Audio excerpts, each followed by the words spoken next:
Welcome to Clearing the Clutter Inside and Out with Julie Caraccio. Every Tuesday at 1 p.m., Julie interviews experts on all areas of clutter: physical, mental, spiritual, and emotional. A clutter coach and professional organizer, Julie also offers tips to help you get clutter-free for a more joyful and fulfilling life.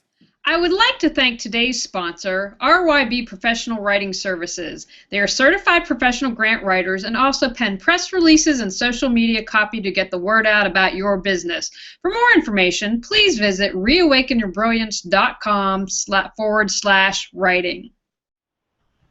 Hey everyone, busyness can become clutter. How many times are you running around and you're busy, busy, busy, but you're not really getting anything done? Busyness can be another form of clutter, and we're going to be talking about today.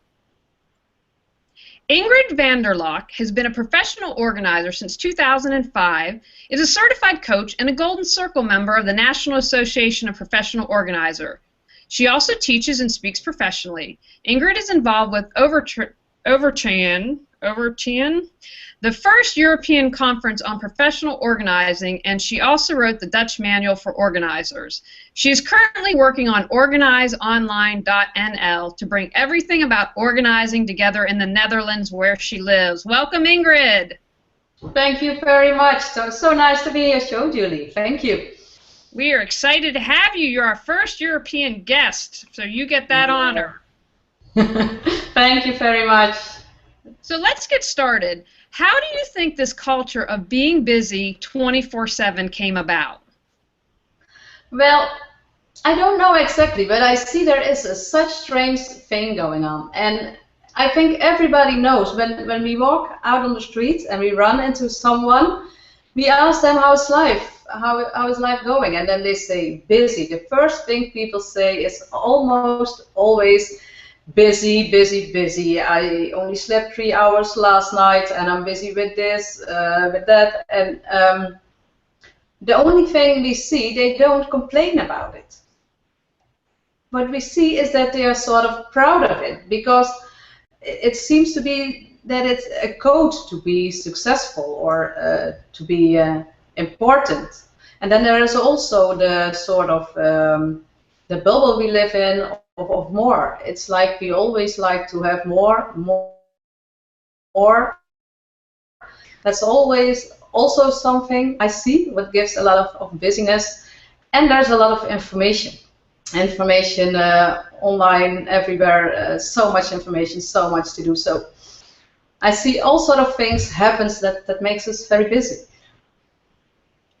When I used to do a lot of networking, I would see people who were saying, "Oh, I'm busy, busy, busy," but they didn't seem to accomplish much. What are your thoughts about that?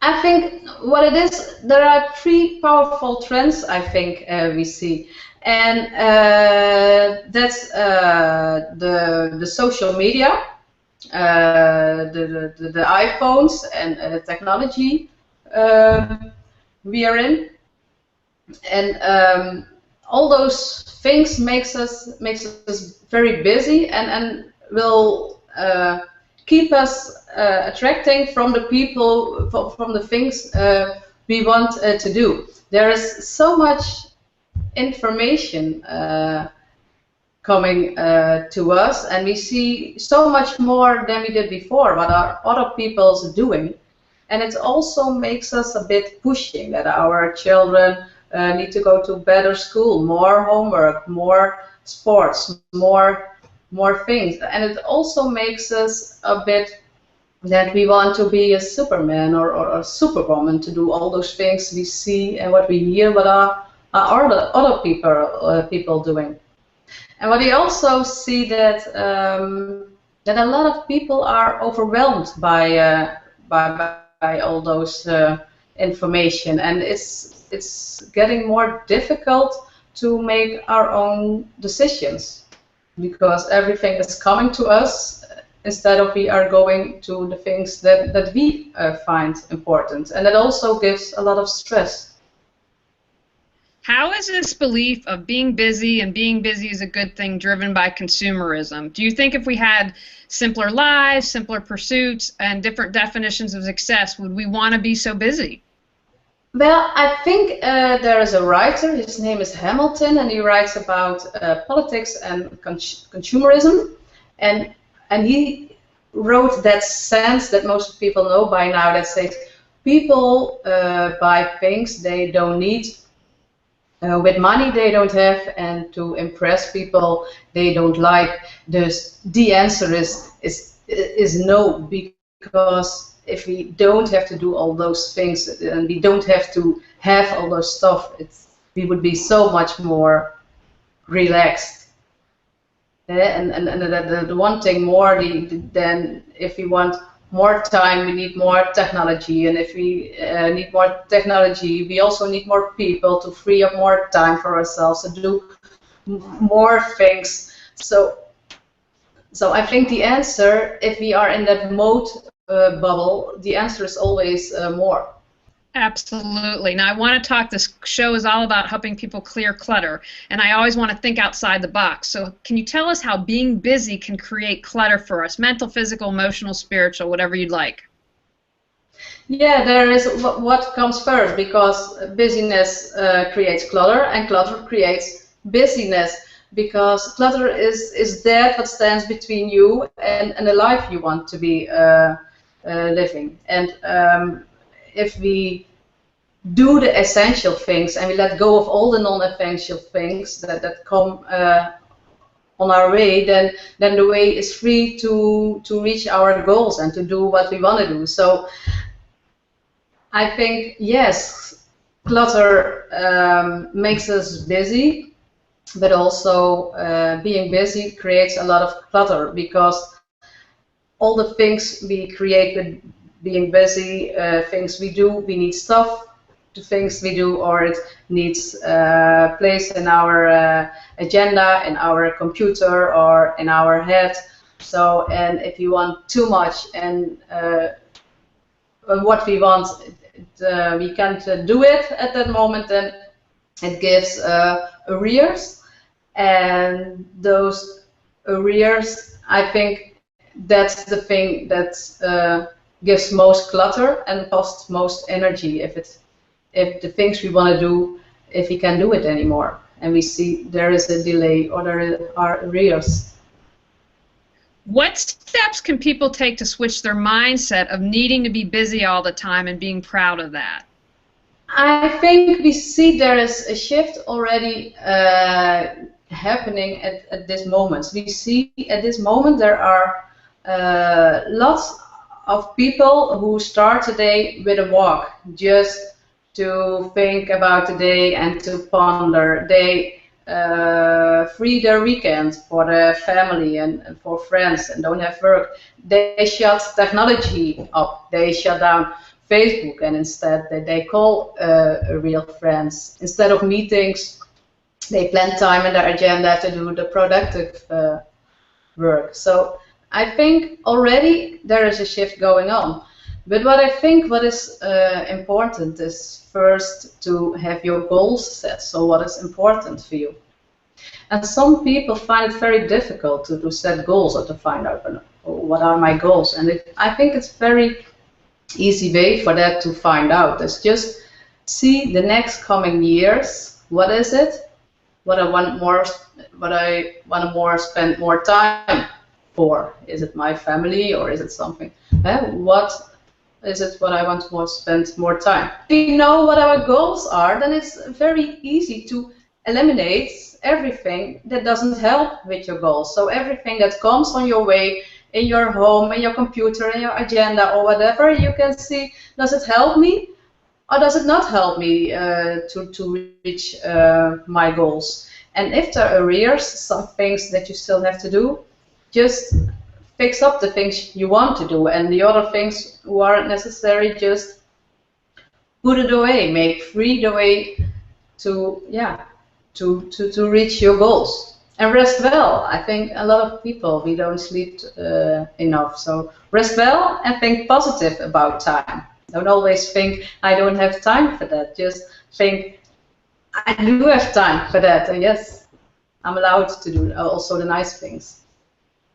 I love that. I think that's why I love the whole holistic thing, because I think you have to consider all aspects of clutter. Now, some people might fear that unless they're busy 24/7, that they're less productive, that there's this mindset busy equals productive. What do you say to that?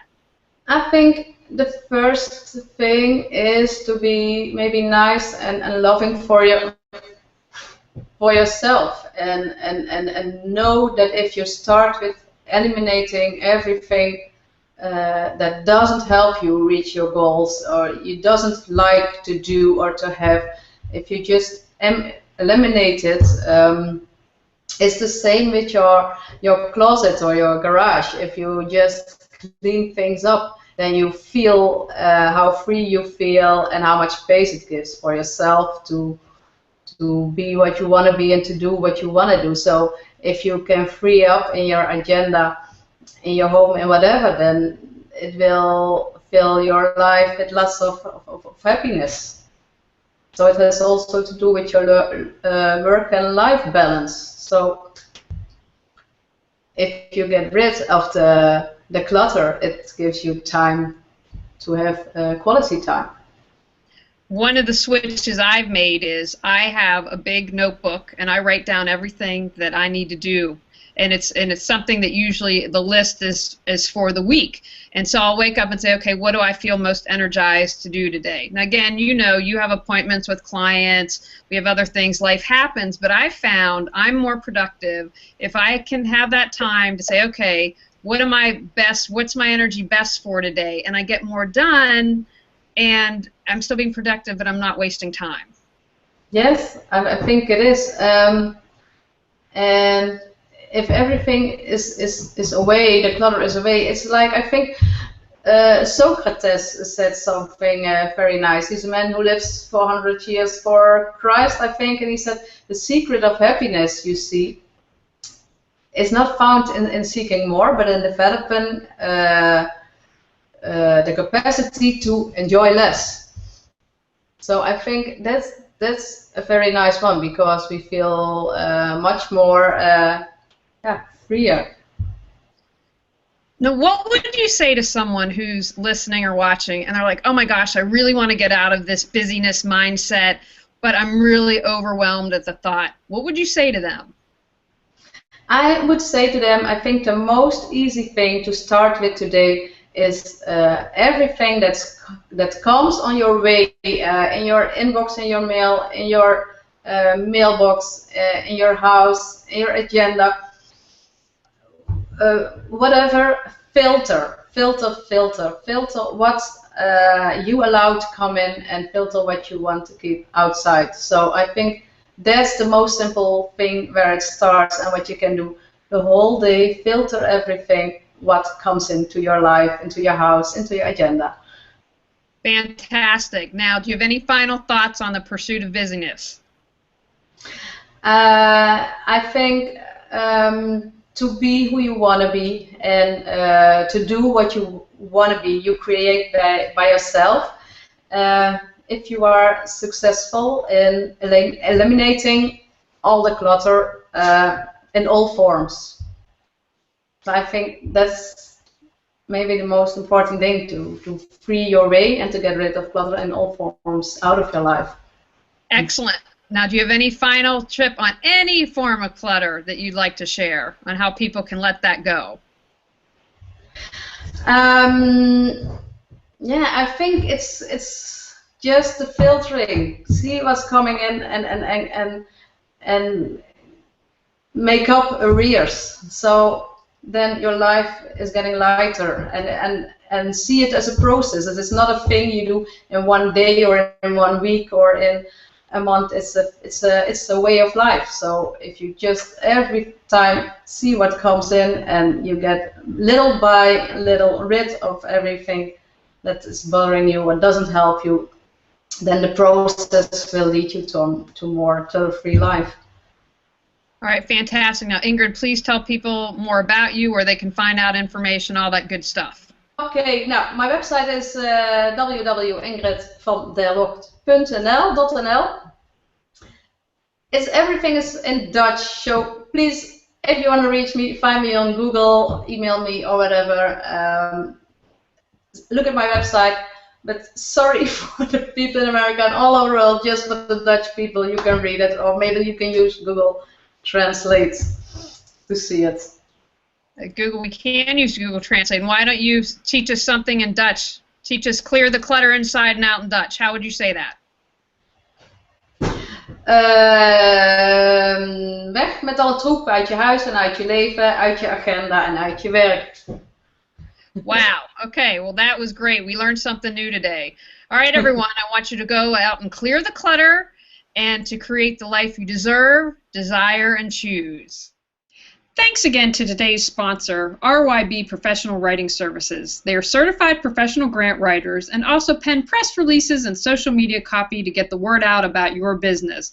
For more information, please visit reawakenyourbrilliance.com/writing. Thanks for joining us on Clearing the Clutter Inside and Out. You can find out more about Julie Caraccio and her services at reawakenyourbrilliance.com. We'll see you here next Tuesday at 1 p.m. Remember, the journey of 1,000 miles begins with one step.